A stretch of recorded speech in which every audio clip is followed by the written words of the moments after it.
that shirt thing, like taking your shirts off. Like, cause I sent it in like my group me with like the some of the marketing people, and I was like, this is for bad schools. We aren't bad, and they're like, you're just no fun.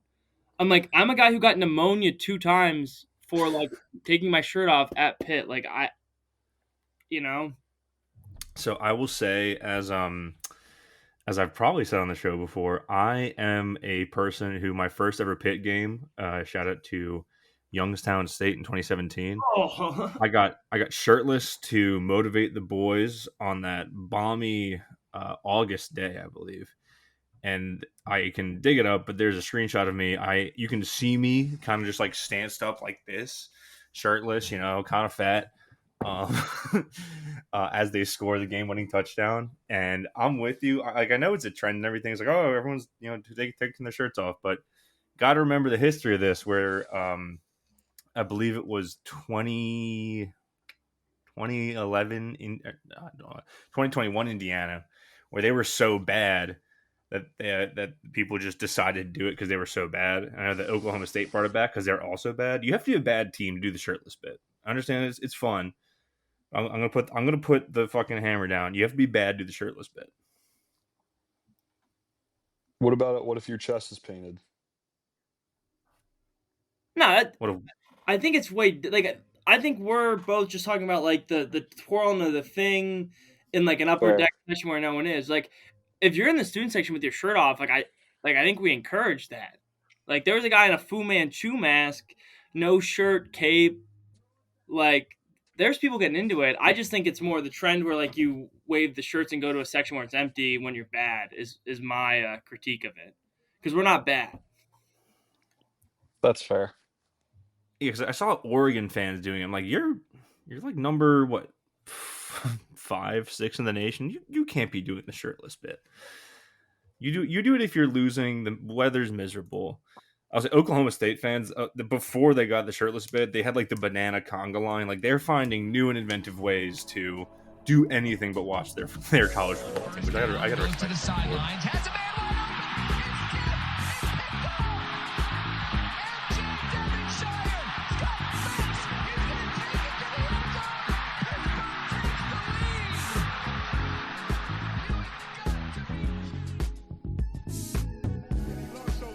Reminds me of last year in the Garden against St. John.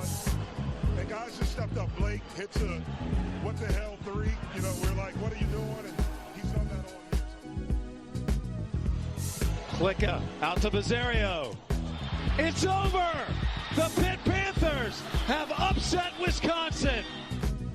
Anybody if he hits his field goal.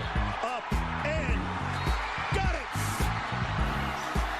Sauls does it again.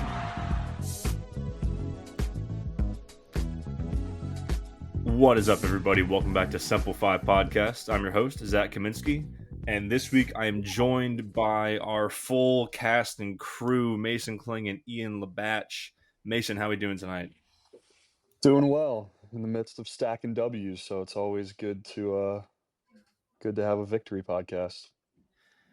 It's a lot more fun than a loss podcast. Also more fun to have everybody back because I did a solo show last week, and it's really hard to listen to yourself speak and then also follow yourself up with more stuff to say. Podcasting is a skill, everybody. We're not just a bunch of guys who get on microphones and talk bullshit for an hour. That was your Alex Jones show last week. I don't know if I want to call it an Alex Jones show. Well, it was. Sorry. God. Ian, how are we doing tonight? Good. I mean, I had like this big epiphany, I guess, because my parents called and they were at the game on Saturday, and they were like, weren't you just like complaining about like how bad you were and like the buyout? Made me think like we had a show like probably 6 weeks ago talking like buyout and like this team's dead. Dan Mullins was gonna coach, like whatever. And now we're talking about like a good Pitt team and too much national attention, if you ask me. But I mean, I'd rather this than the alternative. So it is funny. The crash out episode where I just kind of ranted for 40 minutes, and you guys were there to witness my delusions, as well as all of our lovely listeners to the podcast. We were talking buyout. How long can we take this? This is the same shit every year. And then it turns out that they made a change. Everything looks great. Everything's fine. We all love our coach and our offensive coordinator again. So let's just get right into it. On homecoming, Pitt beats the piss out of NC State 53-34, and the final score was not even that close. The offense is clicking. The defense was down to like seventh and eighth string guys, and I just want to say this: the score was not that close when you think about it. Just first thing I want to talk about in this game, you're playing without Rasheem Biles and Kyle Lewis. Before halftime, NC State's points came on one touchdown drive, one real drive, a broken play, and a trick play. We got it. We'll get to the trick play because I was in a bad place when that happened. At the end of the third quarter, Pitt had doubled up NC State, and the other two touchdowns came in against garbage time against guys even farther down the depth chart. So this one was a lot of fun. Where do we want to start with the performance on Saturday, the 50 burger on the Wolfpack? I think like you can't start this without talking about Mason. Like, a lot of guys stepped up on the defense. And a lot of the true freshmen had really good games that I want to talk about, but like you have to start with Mason. I mean, what a game. 423 yards, 3 touchdowns. ACC tried to give us a 4th touchdown on their newest Instagram post. I like the propaganda.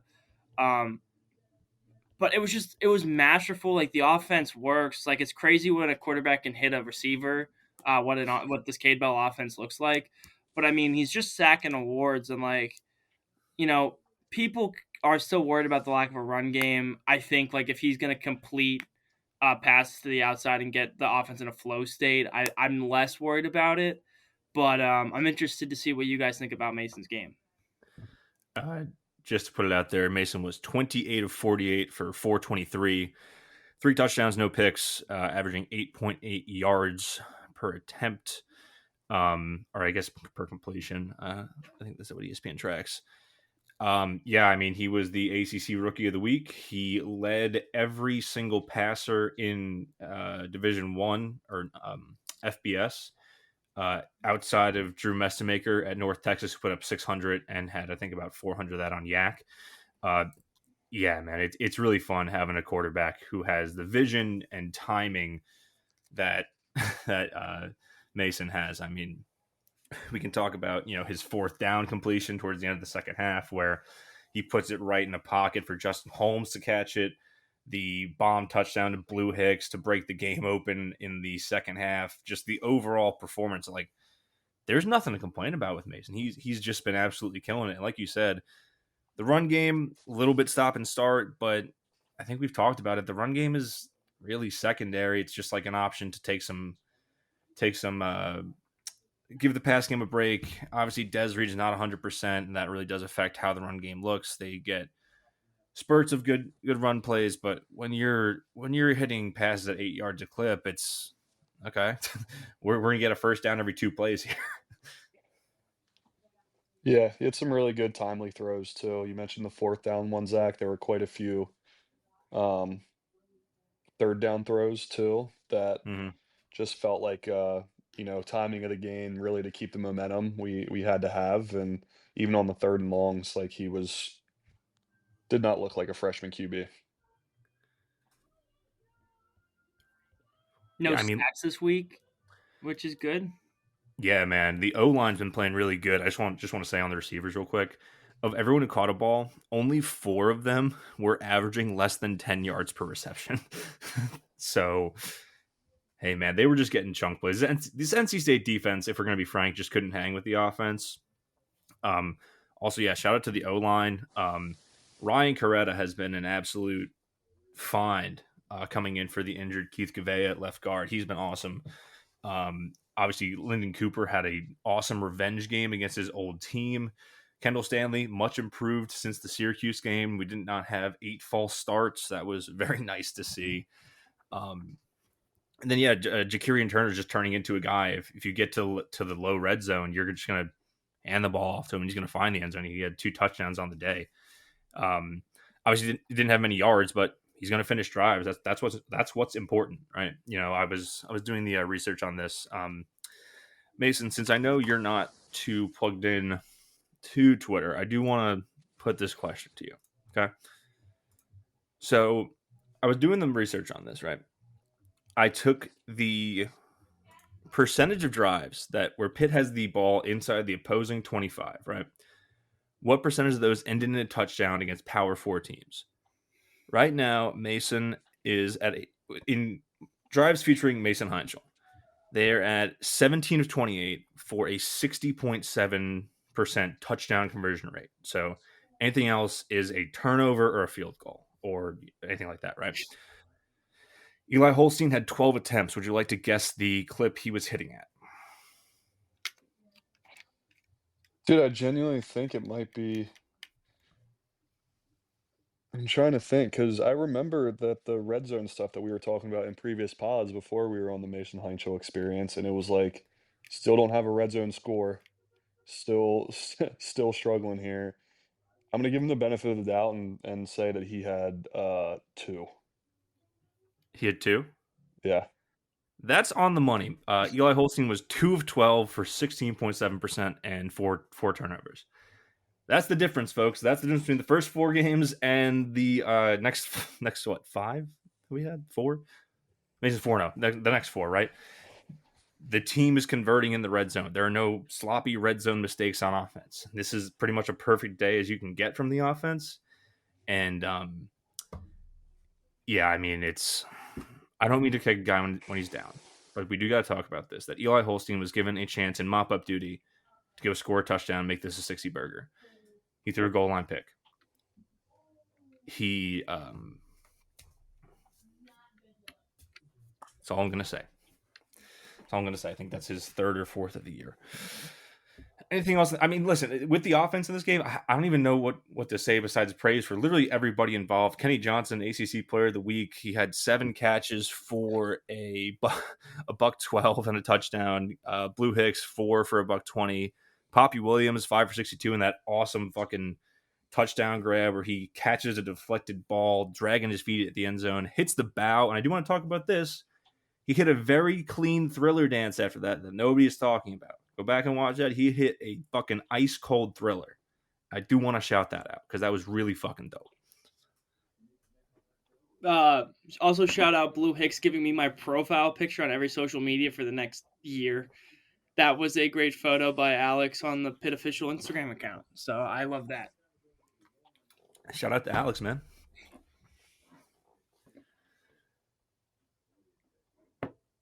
I mean, I don't know what else to really say. I mean, the defense looked good, all the depth.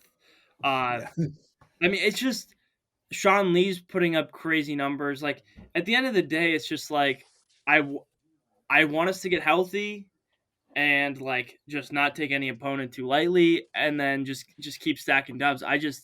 It was almost like you don't want the team to get too high because, like, we saw what happened last year. But, like, I don't know if you guys caught any of Mason's post-game, like, comments about like how all he's worried about is like the throws he missed. Like, it seems like genuine, like he just wants to play football and be great. Yeah, I don't get the sense that the team is like not locked in, especially because like on the front that we were missing both Rasheem Biles and Kyle Lewis and Cam Lindsey and I think it was Abe Ibrahim and Braylon Lovelace have been stepping up an amazing way for the defense. Cam Lindsey had that forced fumble in the second half that prevented NC State from scoring. I believe that led to a Pitt score afterwards. Shout out Rashad Battle on the recovery. I mean, the team is focused. The offense is not like letting yards in front of them, go to waste. They're picking up. It was just an all-around great day. They were locked in for 3 quarters. They did not let their foot up off the gas. And when it comes to the defense giving up points, like I was saying earlier, one was a long Hollywood Smothers run, who is one of NC State's best players. He averages 3 yards a carry outside of that play. One was let's address it. We got Greg Jennings. And at that point, when we got Jennings, I believe it was, what was the score when we got Jennings? It was Justin Jolie who catches a 59-yard trick play touchdown pass, hurts his leg. Greg Jennings and like him limps into the end zone. It's 24-21. At that point, I was fully convinced we were going to lose because only we would get Greg Jennings. And it's like, okay, that's it. The vibes are terrible. And then still, they go with like 3 minutes left. They go down the field, 9 plays and 75 yards, and make it a 10-point game at halftime again. So it didn't matter. I wasn't sure if it was going to be the Greg Jennings or how people will do the fake pulled hamstring into the twerk celebration. That arguably would have been worse. I'm glad it was not glad it was a real injury, but glad that the twerk didn't happen.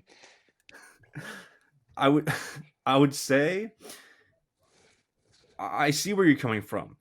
It was a bit too much. It was a bit too far out from the end zone for it to be that's a lot of ground to cover if you're going to fake the injury for the twerk. He would have, if it was a fake, he would have got the taunting because he started too early. I think he pulled it the 40-yard line. Yeah. That double pass was so aggravating because they were hitting us with the bubbles the whole time. And I mean, the only time I've seen a double pass this year is in college football in that way. So, college football 26. So it's just annoying. But there are people actual Pitt fans online that were arguing about how the Pitt defense sucks because they gave up that amount of points. And it's if you actually watch the game, they dominated from start to finish. Yeah, they had one successful long touchdown drive before garbage time, right? It was all punts outside of that one broken run and the trick play. And then you think about what matters to me is the third quarter where Pitt is up 10, they go up 13, right? NC State goes punt, fumble, turnover on downs. Pitt goes from up 10 to up 23. And the game's over at that point. Any score after that it doesn't matter. The game is so far out of reach that it did not matter because Pitt also, they also put another touchdown on the board at that point to put it so far out of reach. They got into the 50s. Okay, it's garbage time touchdown. Nothing. 2 garbage time touchdowns make it look closer than it was. This is a complete domination from Pitt, and what we needed to see after a subpar showing at Syracuse the week prior. Yeah, before this stretch of 3 games kind of came up, we said it had to be get right games, and Syracuse didn't exactly make me feel great. This was a good bounce back and another opportunity this upcoming week with the Stanford Cardinal too.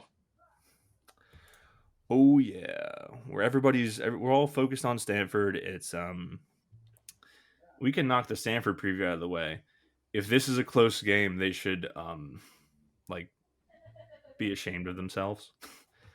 If we're being quite honest, they are a not good team. I'm trying to figure out. Okay, we did win the time possession again. That's another thing I've been keeping track of is that Pitt has been consistently winning the time possession since Mason Hunter took over as quarterback. Which was my biggest critique of the Cade Bell offense, and I'll own that one. We just didn't have a quarterback who could win the time of possession with your offense. I don't think it's the scheme at this point. It's been too many weeks where we've been winning time of possession to blame it on Cade Bell, I think. Yeah. With this game against Stanford coming up, we'll just do the preview real quick. Stanford is not a good college football team. They are currently 3-5. They have a 2-3 conference record. They beat Florida State, but everyone beats Florida State.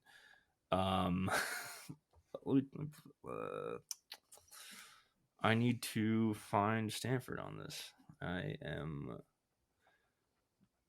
Why can't I find Stanford on this website? There we go. What are you looking for?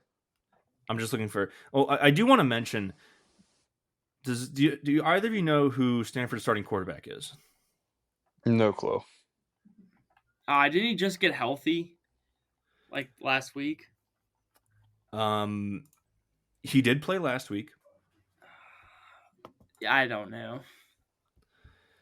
Does the name Ben Gulbranson ring any bells to you guys? No. You'll remember Ben Gulbranson for being one of the worst quarterbacks of all time for an Oregon State team back in 2018. He is somehow still in college football. What? or 2018. No. That's what 2021, because there was that really ugly game where they had against USC, where USC wins by like 1 point, but Goldbranson has like 4 picks to lose the game. He's Stanford's starting quarterback.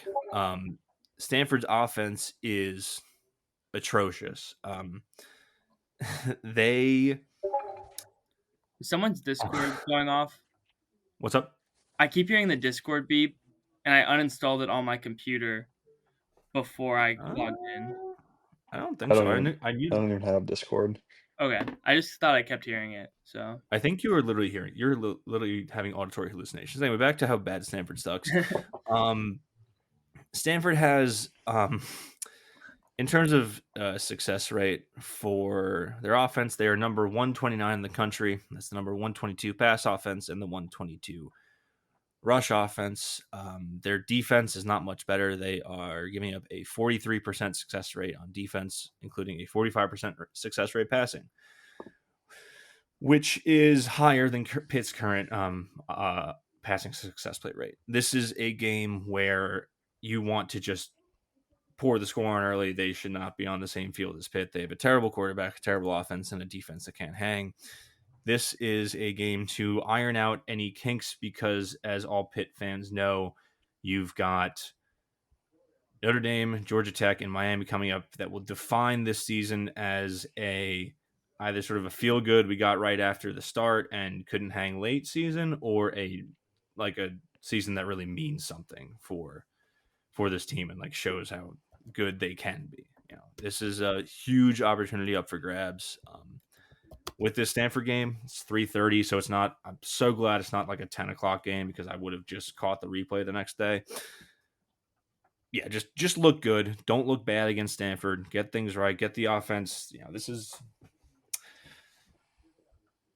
It's not even a get right game. It's like it's a warm up. You got a bye week coming out after this. You're not showing anything because you've got 3 really good teams, or showing something, but you're not showing the full offense with the teams coming up. Take care of business. Don't fall for the West Coast trap game and come home and you'll be fine. Stanford's starting quarterback when he was at Oregon State was teammates with Pitt tight end Jake Overman as well. So crazy connection. Hell yeah. That's all I got. I don't know. I was looking for something to add. I don't have anything. Miami was like 14-7 or something last week. Like, you just don't do that. Just come out of the gates firing. Pat keeps hammering that they're 3-0 at home, but their wins are against Boston College and Florida State at the Power 4 level. So let's just bring a dub home easy, get healthy into the break, and Yeah, Miami did have a weird game last week. They ended up winning 42-7, but 35 of those points came in the second half. They were tied 7-7 at halftime. So just don't start slow. It's a road team. I don't think that Pat Narduzzi's ever been out this far west for a game, if memory serves. I can't think of a team he went farther west out than when they played in the Sun Bowl, if memory serves. So was Cal was in Pittsburgh because I was at that game. Okay. That game sucked. A West we Coast won. We won that game, so it did suck. But yeah, all right. I do want to talk about this. I am at like a mild level of concern. Like the Smokey the Bear fire meters that you see at camping grounds. If I'm Smokey the Bear, right, and I'm predicting not forest fires, but a complete pants shitting from the University of Pittsburgh Panthers football team. My hand's in the yellow. We've got a moderate amount of fear here. 1, it's a West Coast game. 2, it's a really bad team that we're supposed to beat. So obviously it's going to make me worried. And then 3, Ian, as you mentioned, they're starting to get a lot of national attention from media outlets. And that is just firing off alarm bells in my head, such as, let me pull this up. Who did this? This is CBS Sports. Yeah. CBS Sports does their college football quarterback power rankings. And it's clickbait. It's not real because they only rank quarterbacks based on their performance in that week. So, Mason Heichel having a 400-yard game Pitt rookie record, by the way, 3 touchdowns, no picks. They listed him as the best quarterback in college football. And immediately that was like, oh no, we're going to fuck this up somehow against Stanford. I didn't know that it was just on a weekly basis, but I guess that should have made sense when I saw the jump from, I think he was 43 prior, 43 to 1. 43. Yeah, you look at it and go, oh, why is Mason Heinzel and Haynes King ahead of Fernando Mendoza and Julian Sayin? It's like, I'm a Pitt fan. I'm biased. You give me the 2 quarterbacks, I'm going to take Mendoza and Sayin, just hand up. Oh God, shoot me. But it's clickbait, but they even say it. These are a real-time reaction to performance with this week's power rankings. So it's literally just about the week that just happened. So I feel like they shouldn't call it a power rank. I don't know. I was getting in debates with people in class today about it because they're like, how is he the number 1 quarterback? And I'm like, he's not the number 1 quarterback. And I think you also see on Twitter that people see this national recognition and then they somewhere in their brain, they think that Pitt now, because he's number 1 on a list, they won't be able to afford him in the portal. And it's like, first of all, don't worry about that at this point in the year. We have a whole season left to play. But also, I don't know, from every comment that he's said, Pitt was his only Power 4 offer until Michigan tried to come and get him at the last minute. Everything Mason has ever said publicly made it seem like he really likes this place. And I cannot worry myself with what could happen in some months down the road. I just want to worry about Pitt football and how I'm going to get, how we can get the most out of the season. Yeah, we're doing the James Franklin tweet. We're doing it. We're just going Stanford, Stanford, Stanford, Stanford, Stanford, Stanford. 1-0. We're doing that right now. I couldn't give a fuck about what happens in the portal. It does not matter. It doesn't matter. I'm concerned about going 1-0 and getting to this backstretch of the season to the games I'll finally be attending in person. Ian, we're overdue for this. Do you want to talk Pitt hoops? Because we did get big recruits, and I think you might be our strong point in talking about that. Yeah, can you just give me a second to pull it up? Yeah. I'll go back and edit this out. I'll filler this for a second. I want to give a shout out to that one lonely AP voter that gave Pitt a vote in the top 25 poll. Hopefully get some more. We have a convincing win this weekend against Stanford. Might not be a ranked matchup when we play Georgia Tech, but we'll at least be in that real close. Probably start receiving more votes. One was just kind of pathetic, though. I wonder, and this is just forecasting. I wonder if they they sneak us into the rankings at. Given we win against Stanford, we would be 7-2, winning 5 straight. Would they sneak us into the bottom of the rankings so Notre Dame's a ranked unranked win? I don't know. I don't know how voters perceive all this. Obviously, there's only one voter giving us a vote right now, and like Ian said, the competition that we faced is not particularly good. Out of all the teams we played, Florida State's the most talented. NC State's probably the best, and they're both not great teams. To me, if we're talking rankings, I think they have to win either against Notre Dame or Georgia Tech to get consideration for getting us to the bottom of the rankings there, right? My tin hat theory is we're going to have college football playoff rankings by that point, and the playoff committee saw how far Notre Dame went last year. They're going to see the logo, and they're going to say, hey, how can we give Notre Dame a quality win on their roster or on the resume? Because they have 2 quality losses, which are something that the playoff committee looks for. But I think Pitt, you have USC that they beat in a decently convincing way. Pitt probably, we'll see how the year ends. Pitt might be around that. But it would be big for Notre Dame to come on the road, have a big win. The rest of their schedule is pretty easy. I don't know where they're going to put Notre Dame right away, but a win against a ranked team in Pitt could probably get them enough to where a 10-2 team in the initial rankings for them, they can rationalize putting them in a 12-team playoff. When did they release that on the bye week? I think so. Okay, that makes sense.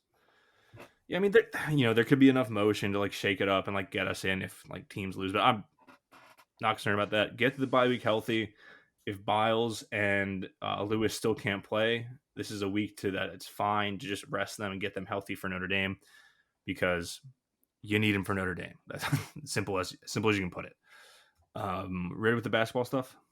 Yeah, I have the I use 24/7 because I think it's the easiest list. For the people that don't know, Capel has been cooking. Um, we have 3 4-star commits, hard commits for the class of 2026. We have Chase Foster, who's the big one, power forward, 6'8", 210, ranked as a 4-star 95 on 24/7.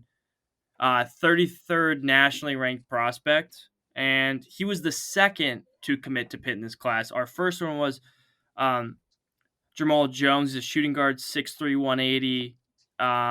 He's the 110th national prospect on 24/7. And then we have out of Utah, we got Anthony Felesti. I might have messed that up, but 6'5", 180, the 49th ranked prospect.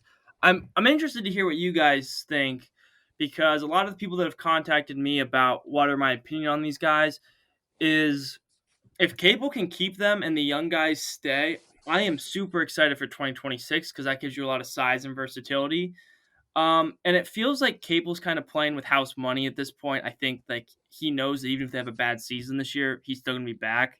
So I think they're investing a lot into this class as opposed to like going heavy in the portal. But I'm interested to hear what you guys think about, first of all, how good this class seems on paper and how they're doing it. If there's Mason, you go. I was just gonna say that would really love for all these guys to come to fruition because this hasn't been the first time that we've landed recruits like this, only for them to not actually play a single game for the Pitt Panthers. Pessimist in me, I guess, but yeah, just really, it's a really strong class. I like what they're doing. They're addressing the needs, but trying to kind of curb my enthusiasm, so to say, until I didn't even try that. That was crazy.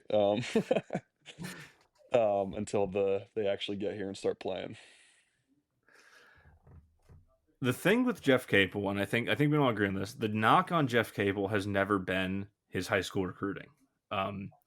If there's one thing he's always been able to do, it has been get recruits out of high school. In terms of how they turn out, they all seem like fine players. I think they're all like top 100, 150 recruits as far as national rankings go. They look like good players. I'll just hand out basketball's kind of like a weak spot for me, like recruiting wise. If the player has a good ranking, I assume they're good. I don't really go too deep into it. I'm a football guy first. Like you said, Mason, I forget what you say. He's playing with house money. It's very clear that how the current administration sees Capel is that he's not going to be gone after this year because they're giving him the resources to go and get these top 100 guys out of high school, get them to campus and start getting these guys into the system. Listen, man, it's cool. It's good. I'm kind of hesitant to say anything because it's basically just, it's less money than a buyout. They're obviously not going to buy him out. So they're just like, okay, let's give him some support and see what he can do with that. With the revenue share coming in, with all these money streams coming in. Sure. Yeah. I mean, listen, if they get on campus, it's going to be fun. I am kind of worried about the quality of this year's team, given that Deshaun Jackson will probably not play, the transfer center from Iowa State. And we're going to have another year of Cam Corn at the 5. So that's going to be interesting to preview in that episode. We might have to do that episode in the bye week, actually. He had a fire exhibition game the other day. I think oh no. The thing with Cam Corn is like we discussed the issues of Cam Corn getting extended minutes at the 5, but like their plan to run Cam Corn at the 4 like is even worse in my opinion. but we don't have to worry about that anymore. So Yeah, man. I guess we got a choice to put a bowl. I mean, really, it's just playing Cam Corn as you're choosing which hand to blow off with a sawed off. So it's whatever. Uh, um, Back to football. Thank you for that basketball sidebar. Good job, Jeff Capel. You're cooking with recruits. Let's see you put it together because you were only up 5 against the branch campus in an exhibition game. That is not bueno. Recap some scores real quick. Week 9 was a bit of a. It was a week where a lot of games were close, and then nothing really ended up happening. I will say in the ACC, but you got some pretty funny results. Virginia Tech upsets Cal on Friday night. That stadium is always rocking, 42-34. Yeah, man, Cal is just not great, but Virginia Tech gets the good win at home. They're now 3-5. Cal is now 5-3. Georgia Tech finally stopped playing with its food and beat Syracuse 41-16 at home. They are in the driver's seat for the ACC now because, along with Virginia, who escapes UNC 17-16. They won because, once again, UNC failed to score being within a foot of the end zone. I don't know if I'm crazy about this. I was catching this game. Virginia and Georgia Tech was guilty of this as well. They play with their food wholly too much. They play a ton of one-score games. They always, they snatch victory from the jaws of defeat every time. UNC could have easily beaten them here. They went for 2 in overtime and didn't get it. That was the right move to do. Credit to UNC. They just didn't get it. I don't. If I put a gun to my head today, I think UVA plays itself out of the ACC title race because of how close they play against teams that are not very good. They feel like the 11-0 Steelers team that finished 12-4. Like that really fraudulent, undefeated Steelers season where yeah. they kick a field goal to win a game or some devil magic happens and they I think I totally agree with you. People are like, oh, Virginia, they're ranked so high. It's at some point, you can only win so many one-score games until you eventually piss down your leg. So I don't know when it happens, but I think it has to happen for them before the end of the regular season. Probably this week when they play Georgia Tech. That's a. No, I think Georgia Tech's playing VT this week. Oh, I thought it was Virginia. No, it's I'm pulling it. We are so good at having things ready for us. They play Cal. Yeah, they play Cal. They could lose to Cal. That's a game in California. I think they could lose to Cal. I mean, I think Cal is this weird team where you expect them to be better than they are. So they might be good for one of these upsets. I mean, hey, they end the season at Cal, home against Wake Forest, who we'll get to, at Duke, which I think is a loss, and then a rivalry game against a feisty Virginia Tech team. I see UVA playing their way out of the conference race here. Speaking of Wake Forest, they upset SMU at home, handing them their first loss in the conference, 13-12. Did you guys catch the field goal that won this game for Wake Forest? I did not. If you haven't, you should go catch this replay. He had a 50-yard field goal and maybe had 6 inches between the ball and the crossbar when that went in the field goal. It actually hit the what do you call it? The fucking foam thing that is on the support beam for the field goal uprights. Huge win for Wake. They're a weird team. They have a terrible offense, but really good defense. Kind of a feisty ACC team moving forward. Also, G5 race. South Florida loses to Memphis a week after Memphis loses to UAB. The AAC is starting to beat up on itself, which is interesting. I think it opens the door for teams like San Diego State, who's 7-1, and James Madison, who's 7-1, out of the Mountain West and Sun Belt, respectively. I don't know. I have no thoughts on Ole Miss beating OU or Alabama looking outright shitty against a bad South Carolina team. Bama high-key trash or low-key trash. The only thing I have on the Bama thing, and we've seen this for years, but the tweet that was Bama beats preseason ranked South Carolina to move to a one-loss team. It's like, are you kidding me? Like, South Carolina is so bad. Like, we're talking about their coach leaving, like, already. Like, Lenore Sellers draft stock tanking.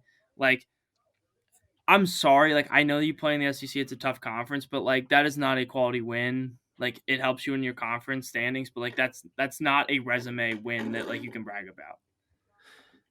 Yeah, I mean, conceptually ranked wins are like they're useless until you look at the end of the year top 25 ranked wins. If we're being honest, it's really about beating quality teams. And a 3-4 South Carolina team now 3-5 is not a quality win. But have you considered they beat 1969 ACC champion South Carolina to move to 7-1? I have not. So, fuck, I was wrong.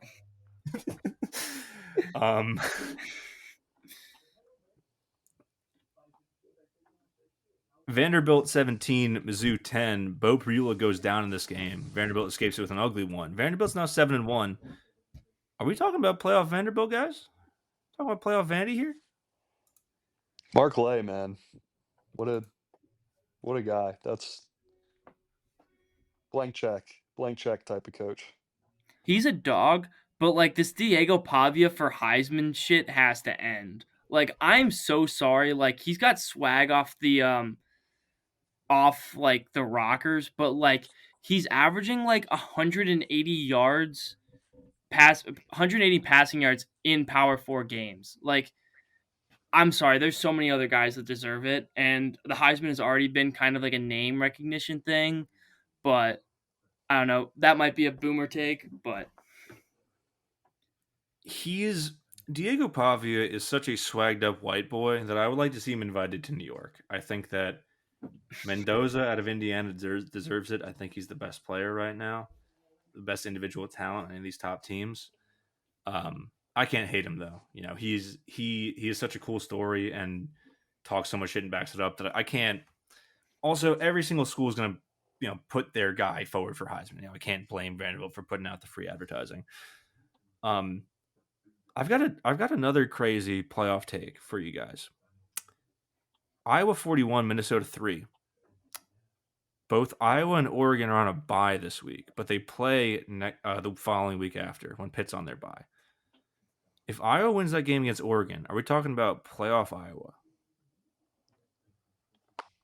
I feel like we always kind of hint at that, and it just never comes to fruition. If they beat Oregon, they definitely have a shot. Is that game at home for Iowa, or is it in It's Eugene? a home game against their schedule in November. They got a bye next week. It's home for Oregon at USC, who they match up nicely with because USC is, Iowa still has that great defense. Home against Michigan State and at Nebraska, who I think they've beaten like 15 years in a row. And, Dylan Crayola's eating crowns, eating paint and throwing picks for Nebraska. 10-2 Iowa? Right, 10-2. Their only losses being to Indiana and in a rivalry game against Iowa State. yeah, that I watched that. I was thinking they looked awful. But I mean, they have to have gotten better on their most recent run. So, I mean, maybe I feel like what you said, Mason. We run this with Iowa, and you're like, well, but what if they win this game and then they just absolutely piss down their leg? And you're like, okay, well, it was fun while it lasted. Yeah. Plus, I think them not having a chance to maybe prove themselves a little further in the Big Ten championship kind of hurts the resume a little bit. If somehow Indiana or Ohio State drops one and they squeeze in, then I think that helps them. But I would love to see it for the chaos, but I wouldn't bet my money on it. Their only path to the title game would be because they have the head-to-head loss against Indiana. You'd need Ohio State to lose, which, they're always liable to lose to Michigan, I suppose. But yeah, I mean, this is just more a thought exercise. I think it really depends on that Oregon game coming up in 2 weeks. Got a couple more games here to recap. Texas is the worst top 25 team of all time. They win in overtime against 0-4 in conference Mississippi State, 45-38. Arch Manning stinks. They were down 17 in this game, and they only won because Jeff Lebby is a worse coach than Sark. I believe that not Arch Manning threw the game tying pass for Texas on this in regulation. If I remember correctly, somebody needs to get these guys out of here. I hate them so much. I thought, I know you're not a huge Barstool guy, Zach, but Brandon Walker is a big Mississippi State fan. Was at this game and got dunked on because I think the game-winning touchdown was caught like he was on the sideline, caught it like right in front of him. So that was a good. It was just kind of funny. He lives and dies by Mississippi State and got his heart ripped out. I can't lie, man. Whenever Brandon Walker has one of those episodes where he's just like, I don't listen to their show because I don't like Brandon Walker, but when you get a clip of Brandon Walker just like looking like a lost child in the supermarket at a Mississippi State game, it's a good day. Yeah, It's a good day. it was funny. Last one here. Texas A&M 49, LSU 25. Brian Kelly has been killed. They finally got the fake Cajun out of Louisiana, $53 million. The governor actually had to step in and fire him. You've seen all the crazy stuff coming out about this job. I think that nobody who went to LSU these last 3 years liked Brian Kelly. I think everybody kind of hated him. You had commits flipping to LSU after he got fired. You could have seen this coming from a mile away. Brian Kelly fucked up his LSU tenure very badly. And someone pointed this out to me. Each of the last 3 coaches prior to Kelly, right? Saban, Ogeron, and Miles won a title at LSU. And Kelly could have done it in 23 during the Daniels Heisman season. It's just that he forgot to get a defense, so they went like 9-3 or something. And it is just completely fallen apart. They got dogged on their home turf against A&M. And now there are so many coaching jobs open, especially at the top of the market now. And you're going to have more jobs like Auburn, maybe Florida State opening up, where you're like, if you're a mid-tier school, if you're Wisconsin, just hold on to your crappy coach and roll the dice next year because you're not getting anybody in this coaching carousel. And you cannot open this. The coaching carousel this offseason is going to be fucking madness. I can't wait for the recap episode of that. The second biggest loser of Brian Kelly getting fired, other than Brian Kelly, is Penn State because they're, in just a couple weeks, went from probably the premier job opening to now like 3rd or 4th on the list when Billy Napier gets fired. Well, Napier's fired. Do you mean was it? Norvell? Yeah. Yes. Sorry. Because Florida, LSU, you can make the argument for Florida State. They just went from having the kind of pick of the litter, best job open to not so much anymore. Because now you have to be these other programs who are historically great. You can go behind a coach who wasn't successful in recent years. LSU is going to love whoever comes in next. They're going to be a hell of a lot better than Brian Kelly. Same for like Florida fans and Billy Napier. But like you immediately have to come into Penn State and win 10, 11 games a year. Or you're going to be, right at the same spot. So I actually have, I want to talk about this. When it comes to the jobs being open, I think that Penn State, in essence, is only fighting right now. The jobs ahead of them would be, you would say, Florida and LSU are the jobs ahead of them. They're currently open. I think that Lane Kiffin is going to jump to one of those schools. 100%. And Penn State would never be in competition for Lane Kiffin. So in reality, they're only really battling with one top tier blue blood, however you want to say it, opening for the top level coach on the market. And I don't know if Penn State and Florida or even Florida State are pulling from the same like coaching hire pools. So I think it's an interesting thought exercise. If they are, obviously they're going to be behind LSU or Florida. Florida State, I don't know. The perception of that job might be weird because it's a more talent-rich area. Obviously, blue blood program. Been down recently and also notably kind of has money problems because if you'll recall, they were maybe looking at getting Saudi financing before it was cool for like UNC or the Big Ten to look into doing this shit. So I don't know what's going on with Florida State. It's still a top tier opening. I would say Penn State's probably clearly 3, but in practicality, they're 2. Like I think they're better than Auburn, but because I think it's very clear that Lane Kiffin is just gonna go, yeah, fuck this, I'm out, and we're gonna get whatever job offers me a giant truckload of cash in December. They're only really competing with the loser of the Lane Kiffin sweepstakes in the SEC. All right, so my question to that then would be, would the Ole Miss job that opens when Kiffin leaves, is that a better job than Penn State? No. Okay. No. Ole Miss is a historical have-not in the SEC. They're new money. And if it was a better job than Penn State, Ole Miss would have made the playoff already. But because they're a historical have-not, they're kind of playing from behind. They're not playing money ball because they're spending a ton of money on their roster, but they're playing a form of money ball where they're doing the Lane Kiffin experience where it's all offense, no defense, and it works a lot of the time, but doesn't really work other times.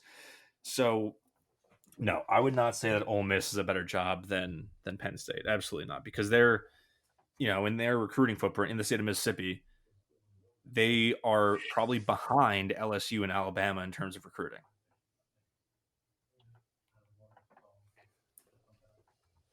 Do you think that if you gave a truth serum to LSU and Penn State fans, that they'd be down for just a coach swap? Send James Franklin to LSU and Brian Kelly back up north where he seems to be a better fit. What accent does he use? Does he use a Philly accent or does he use Yeah, dickheads. But that's where he fits. Not that he necessarily fits Penn State, but he does better than he did fucking LSU. And I know that after going outside of the SEC, LSU is now probably going to stay, Southern roots for their next hire or Lane Kiffin. But I don't know. It would just I don't know who would say no. I don't think Penn State fans would say no to that. I don't think LSU fans would say no to that. It would be a funny little experiment. I think Penn State fans say no to whoever they. I don't think they're gonna like whoever they get. Yeah, well, they did that to themselves, but yeah. Well, Brian Kelly's a Northeast guy. He's from Massachusetts. He's a masshole, but he's also a giant asshole. Nobody likes Brian Kelly. Everyone hates working for him. Everyone hates playing for him. Penn State. I think he's probably a pretty good coach. If Penn State wants to go hire him, I think that James Franklin's too boring for LSU. You think about Les Miles, think about Edo, think about Nick Saban. Those are all large in life personalities, and James Franklin's he has his things where he tries to fight a student every year, but he's kind of an empty suit outside of that. And also the rumor is that Virginia Tech's going to go and hire Franklin. I mean, yeah, some rumors are it's done, which is crazy. I don't know if that's true or not, but it might be. They wouldn't announce until after the season, obviously, but that's the rumor right now. That is a hire that spooks me in the ACC. I'd like to see what Franklin does with less money than Penn State. But at the same time, it would be really funny, just on a petty level, if Franklin takes a lower salary at Penn State and he's like, yeah, put what you would have paid into NIL and have Penn State foot the bill on it. That would be really funny to me. Yeah, I think you're so right though, Zach. This off season coaching carousel is going to be a lot of things going to be shaken up. Most openings probably coming available. I don't have any stats to back this up, but it feels like the last 10, 15 years it hasn't been this much turnover. So I think in my memory, this is the most open positions we've had at this point in the season, right? We're not even done with the season. I think we have 12 or 13 openings. Right. The most turnover, I'd say, funny enough, involved Brian Kelly, was that off season where Kelly jumps from Notre Dame and Riley jumps to USC. That was, I think, the craziest coaching cycle because that had so many knock-on effects. And with this coaching cycle, because there are so many openings already, and there are going to there just straight up are going to be head coaching poaching opportunities. Like you look, we talked about Kiffin. Maybe you have Eli Drinkwitz at Mizzou jump. Does Clark Lee jump for a bag now that Diego Pavia is out of eligibility? Does Matt Campbell finally take a job away out of Iowa State? Those second order magnitude coaching changes are what really interests me in this cycle. Does Narduzzi finally make the jump to Purdue? I mean, listen, man. If they don't take Brian Kelly, Matt Rule sucks. Matt Campbell sucks. Other guys are going to be in the playoff and not Cignetti's going to be in the playoff and not going to interview. He's not going to interview for a job. He's going to be in the playoffs. He's going to leave either way. Penn State head coach Pat Narduzzi would be so funny. I would be distraught and in dismay, but because so many Penn State fans have so much shit to talk about Pat, trying to see them twist themselves into a fucking knot to talk themselves into their coach being Pat Narduzzi would be worth every ounce of pain of him being like, yeah, guys, I'm out. And then we get to join the carousel. It'll be a whole lot of fun. No. Okay. Let's real quick look at Week 10 scoreboard up ahead. Speaking of Penn State, the marquee game on Saturday is Penn State at Ohio State. It's the big noon game. They probably thought this would not be a 3-4 versus 7-0 matchup, but it is. My only question here is, does Penn State score on the Ohio State defense? Do they score a touchdown on this defense? No, and they don't cover. Crazy spread. But yeah. A 20.5 spread with a total of 44. It tells the story. That tells the whole story right there. That's brutal work. I mean, it's backup QB Ethan the Grunk, who's coming off an injury against Iowa. It is the insane Ohio State defense. No, this one you're gonna put on the second screen as like a snuff film. Do not actually warrant attention to this game. In the SEC, also at 12 o'clock on ABC is Vanderbilt at Texas. I would love to see Vanderbilt just get Texas out of here. They're currently 6-2, 3-1 in the SEC. If you get another loss here, they're out of the conversation. Texas is bad. Arch Manning has bozo brain. Enough. Get them out of here. I want Vanderbilt to win this game. Cement themselves as like a playoff kind of favorite, maybe. But I don't want to consider Texas anymore. This is a hater game for me. And then I guess if Vanderbilt loses, Ian gets to have his narrative about the Diego Pavia Heisman go up in flames as he wants. He wants to fucking light that shit on fire. I don't know why Texas is a home favorite here. I don't think they're very good. I mean, like the talent level on paper, right? If you're taking like beginning season resumes and like what you would expect the personnel to be on Texas, like, yeah, maybe you can talk yourself into them being a favorite, but they've looked so bad. And like Arch Manning, like, I don't care who you want to put the blame on, but like Steve Sarkisian had a rumor come out saying he wants to leave for the NFL. No one wants you with what the season looks like. Unless he can like be like, oh, I this isn't the true me, and like consider that Arch Manning might be so bad that he'd be willing to leave for the NFL and coach Cam Ward for the Titans.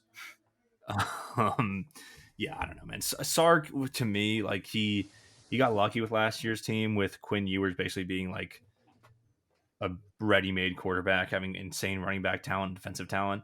And I think that the fact that he has not given up play calling responsibilities like a lot of other coaches at these top level schools have is why they're coming up short in a lot of these games. I think Vanderbilt gets it done here and continues their march. Number 9 ranked Vanderbilt. What a fucking you never think you'd say that. Interesting ACC game here because this is one that Pitt needs to happen. Miami going on the road to SMU, 12 o'clock on ESPN. Right now, SMU is 3-1 in the league, and we do not play them. If we're talking, future planning here, what games we need to win, we want Miami to win this. We control our destiny against Miami. They have one loss. We do not against SMU. We need to thin out the number of one-loss teams in this conference, and it starts here. We need a Miami victory here. It's also the first time they've left the state of Florida the entire season. Yeah, and they're like having an issue with the temperature being in the 50s. Like, I can't wait for that December or that end of November game. Yeah, it's one I'm going to keep my eye on just because it affects the standings, and we know what outcome we want. What else we got? Duke plays Clemson. Don't care. Another ACC game to keep your eye on. Obviously, this is kind of counter programming to the Pitt game at 3:30, but Louisville at Virginia Tech. It's a home game for VT. It's on the CW at 3:00. Miller Moss tends to be a bozo sometimes. If we can get a Louisville loss here, that would be huge. This is one I really wouldn't count on. Louisville's a 9-point favorite on the road here. What else we got? We got Indiana's going to kill Maryland. Okay, fine, whatever. That's a bigger spread than Ohio State Penn State. Indiana's a 21.5-point favorite. Who'd have thunk? Who'd have thunk it? They're going to cover because it's October, Maryland. Yeah, this will be October. Signetti cover spreads too. Signetti cover spreads. How do you think they get all that booster money? They keep covering spreads. Florida, Georgia, cocktail party. I have no interest in this game. This is going to be a slaughter fest. Florida's bad. Georgia's good.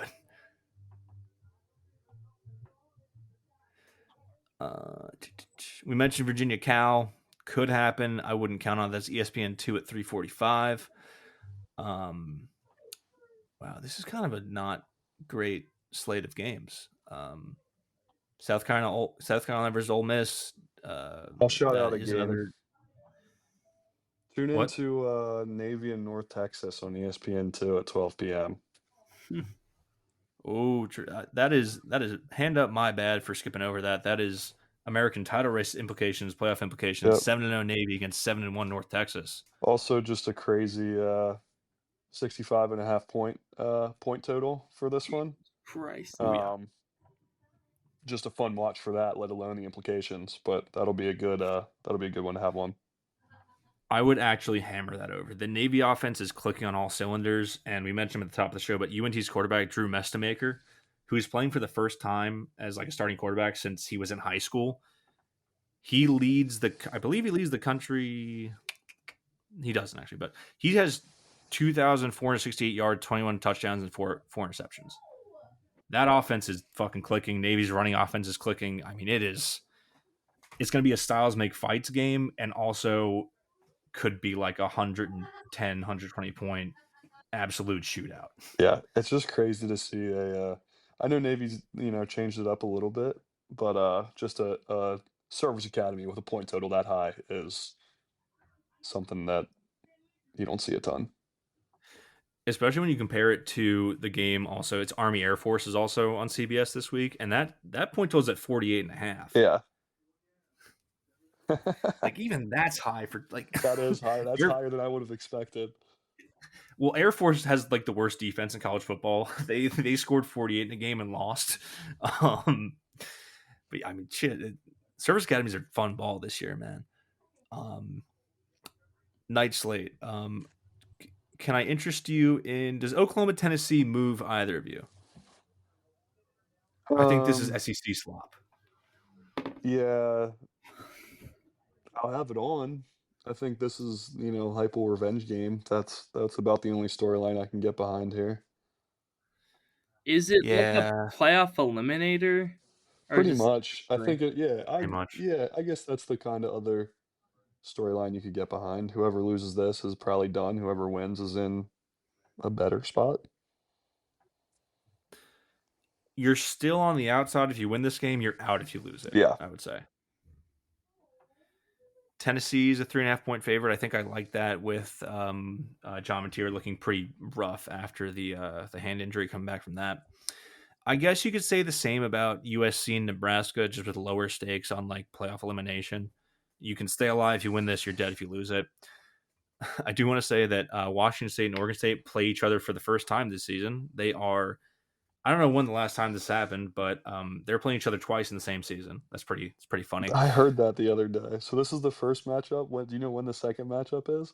Is it Conference Championship week? No, it's Thanksgiving. Oh, really? Yeah. Damn. There's one game you didn't talk about that I wanted to mention. The Auburn Kentucky game. The loser of that game, their coach gets fired. I don't make the rules. If Auburn loses, yes. If Kentucky loses, that's a school where it's like you're a bottom of the barrel job, and Mark Stoops has a crazy fucking buyout. Like he has an insanely high buyout because of how his contract is structured, where it automatically renews for a year if he hits 6 or 7 wins. So he has an absurdly long contract for all those years he overachieved in. And also you will have like last of like you're like competing with like Oklahoma State for coaches. If Auburn loses, yes, they're going to fire Hugh Freeze. They're going to shoot him into the sun. Oh God, if he loses that game at home, that's going to be brutal. I think that might be. Go ahead, Ian. I think that might be homecoming. I was watching Andy and Arian 3, and they were like, if Hugh Freeze loses this game, there's like some storyline with like the quarterback. He just made a quarterback change, and like if this quarterback also looks good, then they're gonna be like, we should have fired you already because you just started the best quarterback when we're ass. So, Was it? I was just gonna say that this is the coaching firings. That's just the narrative I'm rooting for the rest of the season. How can we get the most people fired?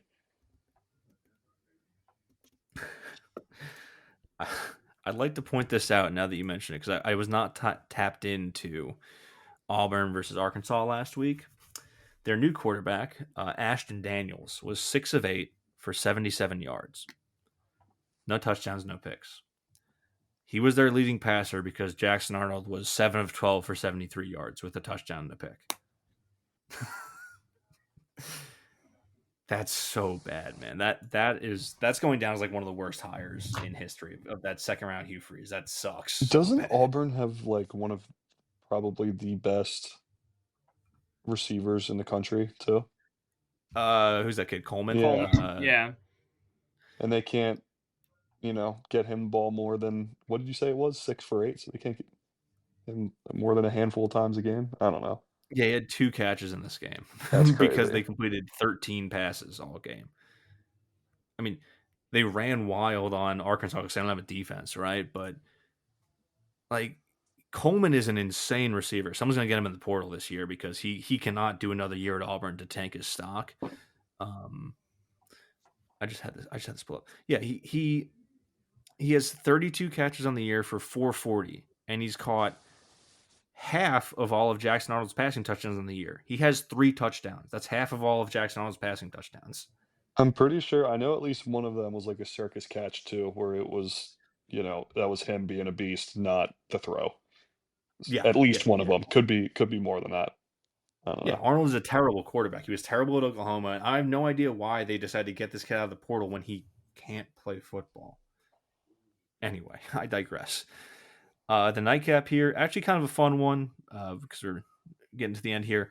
Cincinnati at Utah. Cincinnati, this is like their first big test game, 7-1 against 6-2 Utah, who had that crazy bounce back game against Colorado where they held them to negative 18 yards and a half. We didn't talk about it, but that's just all-time let the anger out game against the bad Colorado team. Utah's a 10.5 point favorite in this game. What the fuck? Dude, that's got to be just you're getting, I know typically it's like 3 points for a home game, right? But that stadium's probably going to be rocking. They bumped that up to 4.5. Like, I don't know enough about Cincy, but Utah did look damn good last week. Made Deion look silly. Cincy's only loss is Nebraska in the first game of the year, so the hype completely died, and then they've been slowly getting it back. But I mean, I don't really know. Like, I think I'll know. My opinion on Cincinnati will be determined after this game. Is this for sure. Is this a playoff eliminator? For Cincinnati, yeah. I think Utah's out. They would need like some magic to get back into that Big 12 title race, so they have 2 losses in conference. And they've got BYU undefeated, Cincinnati 7-1, Texas Tech and Houston all with 1 loss ahead of them. I know BYU plays Houston. BYU plays Texas Tech, I think next week, not this week. Sorry, they play Cincinnati as well, so that's another sort of eliminator game. Does Houston play either of those teams? No, Houston doesn't. So they have nothing on Houston. And Houston's a very easy schedule. Yeah, I mean, this is one Cincinnati needs to have to stay alive because I think the Big 12 is going to be a one-team league, especially with Texas Tech taking that loss to Arizona State a couple weeks ago. I guess Utah has a new quarterback, and they have a better quarterback who went crazy against Colorado, but I don't understand the 10 points here. And then Hawaii at San Jose State. Hawaii is a lot of fun. Hawaii 6-2. This is a good Hawaii year, by the way. That's week 10. Thank you for sticking with us through the show. This one ran a little bit long, but it's always a pleasure to talk with you all. If you like the show, follow us on your podcast app of choice. Follow us on Twitter at SimplifiedPod, and we'll talk to you next week. Hail to Pitt. Hail to Pitt.